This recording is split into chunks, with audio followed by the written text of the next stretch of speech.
Maya Rodriguez wiped sweat from her forehead with the back of her hand, leaving a streak of grease across her temple. It was 2 p.m. on a scorching August day in Austin, Texas. The food truck, Maya's kitchen though she didn't own it, sat in a parking lot near the construction sites downtown. Her boss Pete owned 3 trucks and paid her minimum wage to run this one alone. 12-hour shifts, 6 days a week, no benefits. But it was a job, and Maya couldn't afford to lose another one. 2 tacos, extra salsa, she called out, handing a paper bag through the window. The line was always long during lunch. Construction workers, office employees, students. They came, they ordered, they left. Maya barely looked at their faces anymore. Faces meant stories, and stories meant caring, and caring was a luxury she couldn't afford. She'd learned that the hard way. At 26, Maya looked older. Her dark hair was pulled back in a messy bun. Her clothes were stained with oil and sauce, and her eyes held the kind of exhaustion that came from years of struggling, not just hours. 3 years ago, she'd been a nursing student, close to graduating, close to a better life. Then her mother got sick, medical bills piled up. Maya dropped out to work full-time, care for her mom, keep the lights on. Her mother died anyway. Now Maya had $47,000 in medical debt, a GED instead of a nursing degree, and a food truck job that barely covered her rent in a studio apartment with mold on the ceiling. Next, she called, not looking up. 2 brisket tacos, no onions. She scribbled the order, grabbed tortillas. $6.50. Money exchanged. She made the tacos mechanically, handed them over, called for the next customer. The line moved. She worked. Time passed. That's all life was anymore. Time passing while she survived. At 6 p.m. the dinner rush hit. Maya's feet ached. Her back hurt. She'd eaten nothing but a handful of chips since breakfast. Next, a man stepped up to the window. Big, over 6 feet, broad shoulders. Leather vest with patches she didn't bother reading. Tattoos covering both arms. Beard, sunglasses, bandana. Classic biker. Maya had served plenty of bikers. They were usually loud, demanding, and tipped either really well or not at all. "What can I get you?" Her voice was flat, automatic. The biker studied the menu. Brisket plate, extra pickles, and a Coke. $12. He pulled out a 20, handed it over. As Maya made change, she felt him watching her. Not in the creepy way some men did, more like he was trying to see something. She ignored it, handed him his change. "Be about 5 minutes. Take your time." She turned to the grill, prepping his order. Behind her, she heard the next customer approach, and the biker stepped aside to wait. 5 minutes later, she called out, "Brisket plate." The biker stepped back to the window. As she handed him the styrofoam container, their fingers briefly touched. "Thanks," he said. His voice was deep, rough, but not unkind. "No problem." She started to turn away. "Maya." She froze, turned back. "How do you know my name?" He gestured to her name tag. She'd forgotten she was wearing it. "Says right there." "Right. Yeah." She felt stupid. "Enjoy your meal." The biker didn't leave. The line behind him was getting longer, people getting impatient. "Sir, there's a line." "I know." He looked at her through his sunglasses. "You really don't remember me." Maya's exhaustion made her irritable. "Should I? Do you come here a lot?" "No, not here." "Before." "Before what?" "Before all this." He gestured vaguely at the food truck, at her, at everything. "You were different then. So was I. Look, I'm working. If you have something to say." He leaned closer to the window, voice dropping to barely above a whisper, close enough that only she could hear. "Still remember me, Maya?" The words hit her like ice water. That phrase, that specific phrase. She'd said it once, years ago, to someone else. Someone she'd forgotten about until this exact moment. Her hands started shaking. "What did you say?" "You heard me." The biker pulled off his sunglasses. His eyes were gray-blue, intense, familiar in a way that made her chest tight. I can't. Think back. 7 years ago. St. David's Hospital. 3 in the morning. A kid came in, beaten half to death. Nobody wanted to help him. Except you." Maya's vision blurred. The memory hit her hard. A memory she'd buried, locked away with all the other painful parts of her past. "Oh my God," she whispered. "Yeah." He smiled slightly. "Still remember me now?" 7 years ago, Maya was 19, working her first clinical rotation as a nursing student at St. David's Hospital in Austin. It was a night shift. 3 a.m., the emergency room quiet, except for the usual drunks and accidents. Then they brought him in. Their kid couldn't have been more than 17, covered in blood, face swollen, barely conscious. 2 police officers flanked him. Gang fight, one officer explained to the ER doctor. Found him in an alley, no ID, probably illegal. ICE is on the way. The doctor sighed. Put him in Bay 7, we'll stabilize him until ICE arrives. But Bay 7 was the holding area, minimal care, just enough to keep them alive until they could be transferred or deported. Maya had seen it before. Patients left for hours in pain while the staff focused on real patients. The kid was dumped on a gurney, groaning. His face was a mess, broken nose, split lip, one eye swollen shut. His hands were defensive wounds, knuckles split, fingers bent wrong. Everyone walked past him. Too busy, too complicated, too much paperwork if he died. But Maya couldn't walk past. She grabbed supplies, gauze, antiseptic, pain meds, and went to Bay 7. Hey, she said softly, approaching the gurney. I'm Maya. I'm going to help you, okay?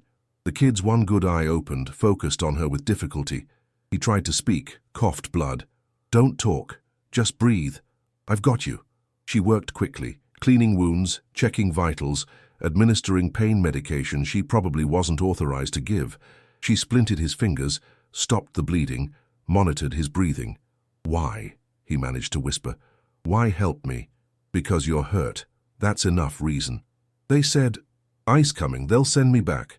Maybe. But right now you're alive, let's keep it that way. She stayed with him for 2 hours. When ICE arrived, the kid was stable, cleaned up, and coherent enough to give his story. He'd been jumped by gang members trying to recruit him. He'd refused. They'd beaten him as a lesson. Before they took him away, he'd grabbed Maya's hand. Still remember me, he'd said, voice fierce despite his injuries. When you're a real nurse, when you're helping people, remember me, remember that it matters. I will, Maya had promised. Then they took him, and she never saw him again. Present day. Maya stared at the biker, seeing that 17-year-old kid's face beneath the beard, the scars, the years. You're him, the kid from the ER. Not a kid anymore. His smile was sad. But yeah, that's me. They took you. ICE. I thought they deported you. They tried. I escaped. Got picked up by a different kind of family. One that didn't ask for papers. He gestured to his biker vest. Been with them ever since. Maya's mind raced. Why are you here? How did you find me? I've been looking for you for years. Took a while. You're not on social media, you moved around a lot, but I found you. Why? Because I made a promise. To remember you. To make sure you knew that what you did mattered. He paused. And to repay the debt. There's no debt. I was just doing my job. You saved my life when everyone else walked by. You treated me like I mattered when the whole system said I didn't. His voice was intense. That's not just a job. That's who you are, and I want to know, what the hell happened to you? Maya felt defensive. What do you mean? You were in nursing school. Smart, compassionate, going places. Now you're working in a food truck, looking like you haven't slept in weeks, barely alive yourself. What happened? The line behind him was getting restless. Someone honked a car horn. I can't talk about this now. I'm working. When's your shift end? 10, but I'll be waiting. He put his sunglasses back on. We're not done, Maya, not by a long shot. He walked away, leaving her standing there, hands shaking, heart pounding, the weight of 7 years crashing down on her. Maya rushed through the last 3 hours of her shift, mind spinning. The kid from the hospital was alive, had found her, had apparently become some kind of biker, which meant what? Gang member? Criminal? Someone dangerous? But his eyes had been kind, concerned, not threatening. At 10 p.m., she closed the truck, cleaned everything, counted the register. Pete would pick up the money tomorrow morning. She locked up, exhausted and filthy. The parking lot was nearly empty, just a few cars and a motorcycle. Big, chrome, expensive looking. The biker leaned against it, waiting. Maya's first instinct was to run, but curiosity and something else, something like old guilt, made her walk toward him. You waited. Said I would. He straightened. Got time to talk now? I'm tired. I need to go home. I'll give you a ride. Talk on the way. I don't even know your name. It's Jax Rivera. Jax. The name fit him. I'm not getting on that bike. You scared of me. I don't know you. You knew me once. Knew me well enough to risk your job, your career, to help me. I'm asking you to trust me again. Maya studied him. He was bigger now, harder, clearly dangerous in ways the 17-year-old hadn't been. But his eyes were the same. Intense, honest, grateful. Fine, but if you try anything, I won't. Promise. She climbed onto the bike behind him, awkward and nervous. Jax handed her a helmet. Where to? She gave him her address. The bike roared to life, and they pulled out of the parking lot. The ride took 15 minutes. Maya clung to Jax's back, feeling his muscles, his warmth, the steady rhythm of his breathing. It had been so long since she'd been close to anyone, even like this. When they arrived at her building, a rundown complex in East Austin, Jax cut the engine and helped her off. This is you? Yeah. Maya felt ashamed of the peeling paint, the broken gate, the flickering lights. Can we talk? Just for a few minutes. Out here? Unless you want to invite me up. Maya hesitated, then nodded. Just for a few minutes. I have to be up at 5. Her apartment was tiny. One room with a kitchenette, a bathroom with a door that didn't close properly, a mattress on the floor, no furniture, no decorations, just survival. Jax looked around, his expression unreadable. I know it's not much. Maya, what happened to you? She wanted to lie, to deflect, to protect her pride. But something about his concern broke through her defenses. My mum got sick, cancer. I dropped out of nursing school to take care of her and work full-time. Medical bills buried us. She died anyway. Now I'm paying off debt and barely surviving. Her voice was flat, emotionless. She'd told the story so many times it didn't even hurt anymore. That's it. That's the whole story. How much debt? Why does it matter? How much, Maya? $47,000. Give or take. Jax was quiet for a long moment. And you're making what, minimum wage at that truck? It's a job. It's bullshit. You should be a nurse. Helping people. Using your gifts. My gifts don't pay bills. The food truck does. Barely. Look at this place. Look at you. You're killing yourself to survive. And for what? What else am I supposed to do? Maya's voice rose. I don't have choices. I don't have options. I work. I pay bills. I survive. That's life. That's not life. That's existing.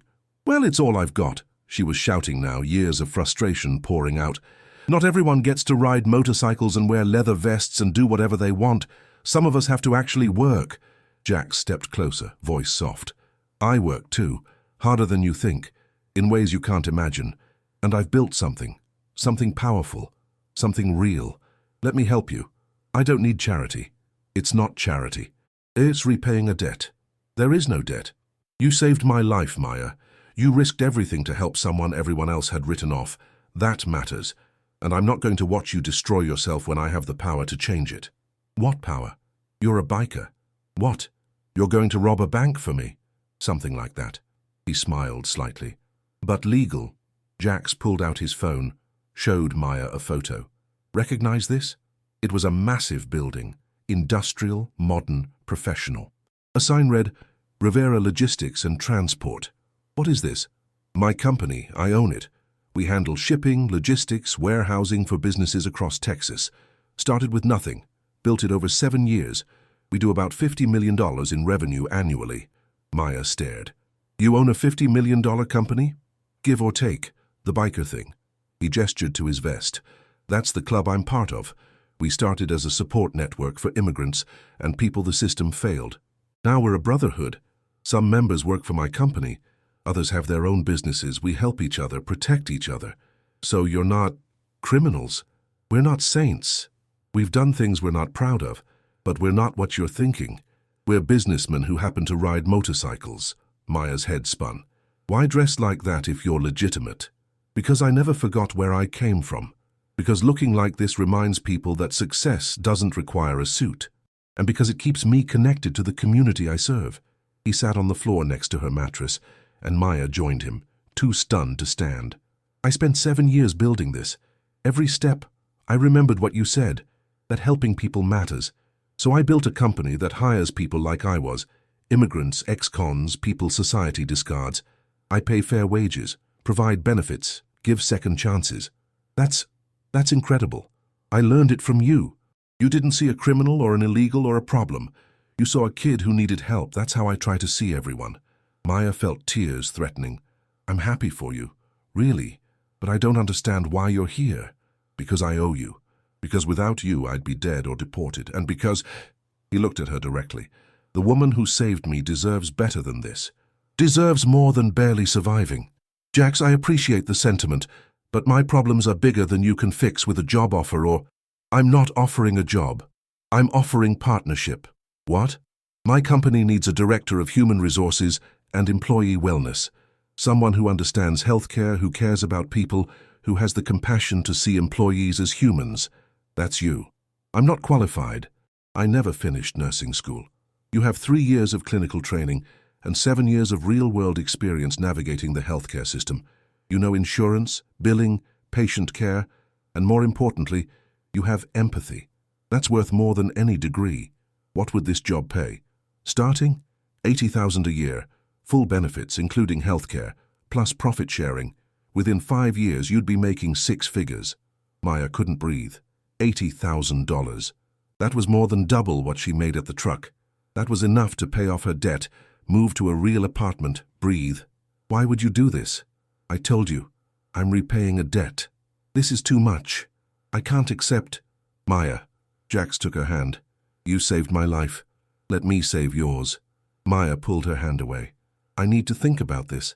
What's there to think about? You're drowning, and I'm throwing you a life raft. Because it feels like charity, like pity, like I'm some pathetic case you're rescuing. Is that what you think? What else should I think? Successful businessman finds the girl who once helped him, sees her struggling, swoops in to save her. That's charity. Jax's expression hardened. You think I built a $50 million company by hiring people out of charity? I hire people who add value. You have skills I need. This is business. Then why show up at my food truck? Why not just send a recruiter?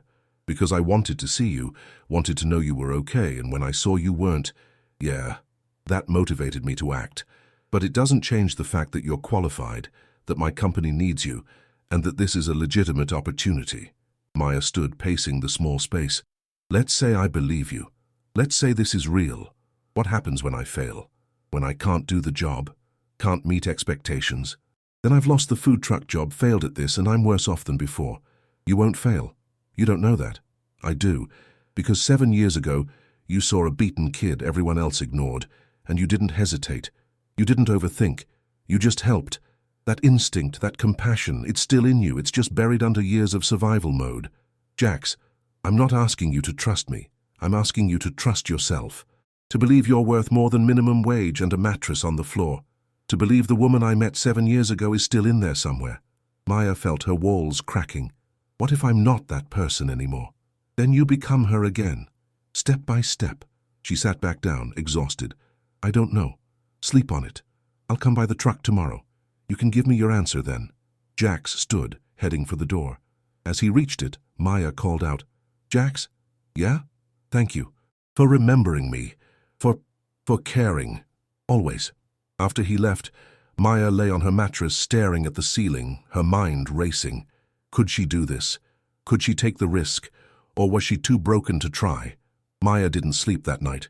She ran through every scenario, accepting the job, failing, losing everything, declining the job, staying at the truck, surviving but never living. By 5 a.m., she was back at the food truck, exhausted but determined. At 2 p.m., Jax showed up. Alone this time, just another customer in line. When he reached the window, Maya had her answer ready. I'll do it. The job. I'll try. Jax's face broke into a genuine smile. Good. When can you start? I need to give Pete 2 weeks' notice. I'll handle Pete. You can start Monday. That's 3 days from now. Perfect. Gives you time to prepare. Jax, I'm serious. If I can't do this, you can. But if you can't, we'll figure something else out. I'm not going to let you fail. After he left, Maya felt something she hadn't felt in years. Hope. Maybe, just maybe, things could get better. Monday morning, Maya stood outside Rivera Logistics headquarters, wearing clothes she'd borrowed from a thrift store, a blazer that almost fit, pants that were too long. Jax met her at the entrance. Ready? Terrified. Good. Means you care. He led her inside. Clean, professional, bustling with activity. This is your domain now. Come on, I'll show you your office. Her office. Maya had never had an office. It was modest but real. Desk, computer, window. Her name was already on the door. Maya Rodriguez, Director of HR and Employee Wellness. I start today and I already have a title? You earned it 7 years ago. Now you're just claiming it. The day was overwhelming. Meeting staff, learning systems, understanding the company structure. But everyone was welcoming, respectful, supportive. By 5 p.m. Maya's head hurt but her heart felt lighter. How was day one? Jax asked, appearing in her doorway. Intense but good. Told you. He handed her an envelope. First paycheck. Advance on your salary. Maya opened it. A check for $6,000. Jax, this is too much. It's 1 month's pay. I figured you had bills that couldn't wait. Tears filled her eyes. Thank you. Thank me by being great at this job. That's all I need. Over the next 6 months, Maya transformed. She paid off a chunk of her medical debt, moved into a real apartment with furniture, bought professional clothes, started feeling like herself again, or maybe for the first time ever. The job was challenging but fulfilling. She implemented new healthcare programs, negotiated better insurance rates, created mental health support for employees. People trusted her, came to her with problems, left feeling heard. You're a natural, Jax told her during a quarterly review. Everyone loves you. I'm just doing what you taught me, seeing people as humans. No, that's what you taught me. Their friendship deepened. They'd have lunch sometimes, talk about company strategy, about life, but there was always a careful distance, professional, respectful, until the night everything changed. Maya was leaving work late, 8 p.m., finishing paperwork. The parking garage was nearly empty. She was halfway to her car when she heard footsteps behind her. Fast. Multiple people. She turned. 3 men, faces covered. Wallet. Phone. Now. Maya's hands shook as she reached for her purse. Okay, just take it. One grabbed her arm, rough. Hurry up. I'm trying. The sound of a motorcycle echoed through the garage, headlight blazing. The bike skidded to a stop between Maya and the attackers. Jax. He dismounted, pulled off his helmet. You really want to do this? The 3 men looked at each other, calculating odds. This doesn't concern you, man. She works for me, that makes it my concern. Leave now. Or what? Jax pulled out his phone, pressed a button. Within 60 seconds, 5 more motorcycles roared into the garage. Bikers dismounted, forming a wall. The attackers ran. Jax turned to Maya. You okay? She was shaking. How did you know? I have security monitoring this place. They alerted me when they saw suspicious activity. He steadied her. Come on. I'm taking you home. At her apartment, Jax wouldn't leave until he'd checked every room, every lock. You should stay somewhere else tonight, he said. I'll be fine. Maya, I said I'll be fine, she snapped, adrenaline crashing into fear. I'm not a damsel in distress. I don't need you to save me. I know you don't need it, but I want to. Is that so wrong? His raw honesty broke through her defenses. Why? Why do you care so much? Because 7 years ago you were the first person who saw me as worth saving, and I've spent every day since trying to be worthy of that, trying to be someone who deserves what you gave me, Jax. And somewhere along the way, you became more than just the woman I owed. You became someone I... He stopped, struggling with words. Someone I care about, deeply. Maya's heart pounded. Jax, I'm broken. I'm still paying off debt, still figuring out my life, still the strongest person I know, still the most compassionate, still worth everything. He stepped closer, and Maya didn't step back. I'm not asking for anything, he said quietly. I just need you to know you matter. To me, to everyone whose life you've touched. You're not broken. You're surviving. And that makes you incredible. Maya's eyes filled with tears. I don't know how to do this. How to let someone care. Then let me teach you. The way you taught me. The attack changed things. Maya moved into a better apartment, one with actual security. Jax insisted on a company driver to take her to and from work until she felt safe again. But more than logistics changed. The wall between them came down. They started having dinner together. Real dates, though neither called them that. Movies, long rides on his motorcycle through the Texas hill country. Conversations that lasted until 2 a.m. Tell me about the club, Maya said one night over Chinese takeout in her new apartment. The Biker Brotherhood. What's that really about? It started as survival. After I escaped ICE, I was 17, alone, no papers, no money. The club found me. Bunch of guys, immigrants and outcasts who'd banded together. They took me in, taught me English, helped me get work. And you stayed. I stayed, because they were family when I had none. And as I built my business, I brought them with me. Now the club is part of the company culture. We support each other, protect each other, give back to communities like the ones we came from. You built something beautiful. We built something necessary. Because the system failed us, we built our own system. Maya reached across the table, took his hand. Thank you. For everything. For what? For remembering me. For finding me. For pulling me out of survival mode and showing me I could live again. Jack squeezed her hand. You did the same for me 7 years ago. I'm just returning the favor. 6 months later, Maya stood in front of a classroom at Austin Community College, teaching a course on healthcare advocacy. Jax had encouraged her to finish her nursing degree, offered to pay tuition, but Maya had decided on a different path, healthcare administration and advocacy, helping people navigate the system that had nearly destroyed her.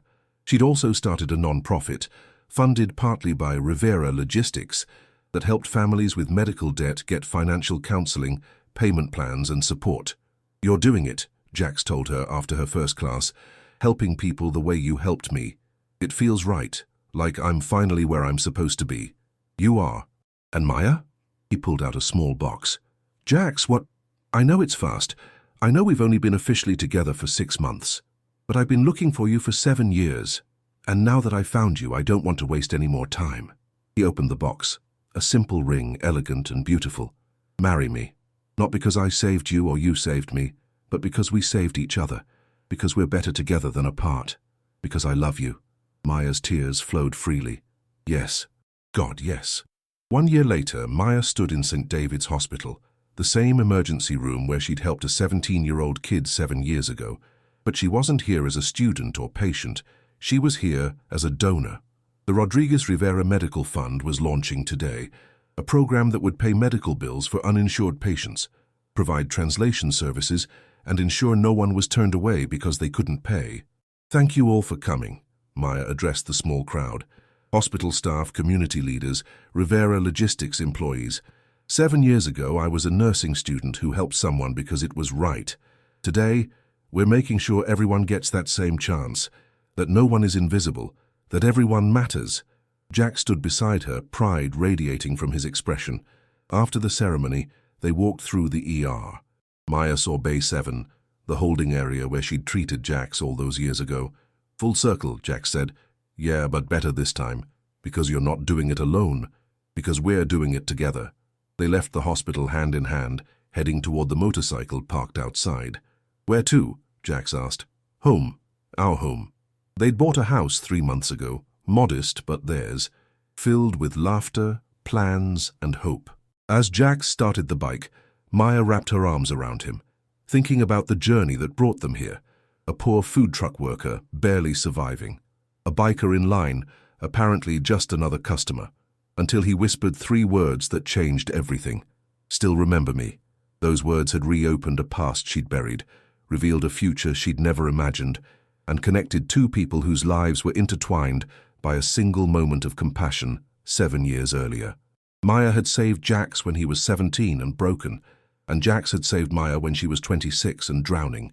But really, they'd saved each other, not through money or power or grand gestures, but through remembering, through caring, through refusing to let someone who mattered disappear into the noise.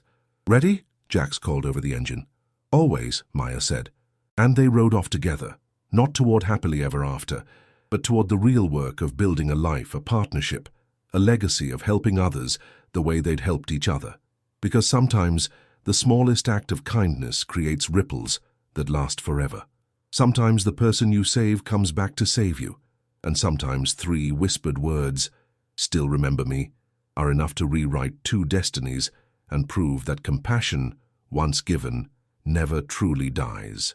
It just waits for the right moment to come full circle.